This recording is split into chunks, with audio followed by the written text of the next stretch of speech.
Hi guys. So, early morning 6కి వాకింగ్‌కొచ్చేసాననమాట. So, చలికాలంలో వాకింగ్‌కి రావాలంటే చాలా కష్టం అసలు. సో, తప్పదు కదా! వాకింగ్ ఇంపార్టెంట్ కాబట్టి అలా లకారంకొచ్చేసాననమాట. వచ్చి చూస్తే ఎంత బ్యూటిఫుల్‌గా కనిపించిందంటే, అసలు వాటర్ ఉన్నాయా లేవా అన్నట్టుగా అనిపించింది నాకైతే. సో, ఆ వాటర్ మీద మొత్తం పొగమంచుతో కప్పేసిందనమాట పొగ.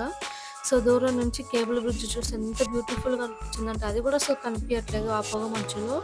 సో, ఎటుగా అసలు ఆ రోజు మార్నింగ్ మొత్తం 7 వరకి మొత్తం పొగతోటే నిండిపోయిందసలైతే. నాకు చాలా నచ్చిందనమాట. చాలామంది సెల్ఫీస్ తీసుకున్నారు, పిక్స్ తీసుకున్నారు. వాకింగ్‌కొచ్చిన వాళ్ళు అలా వెళ్ళిపోయారనమాట. సో, ఇక నేను ఒక రౌండ్ వేసుకొని వచ్చేసాననమాట వాకింగ్ నుంచి. సో, ఇక్కడికొచ్చి చూస్తే చిన్న చిన్న పిచ్చుకలు కూర్చున్నాయి తీగ మీద. సరే వాటిని డిస్టర్బ్ చేయడం ఎందుకులని నేను ఇంటికి వెళ్ళాలి కాబట్టి ఇక ఇక్కడి నుంచి నేను వాకింగ్ చేసుకొని ఇంటికి వెళ్ళిపోయాననమాట. ఇదే ఈరోజు వ్లాగ్. నెక్స్ట్ వ్లాగ్ వస్తుంది. బాయ్.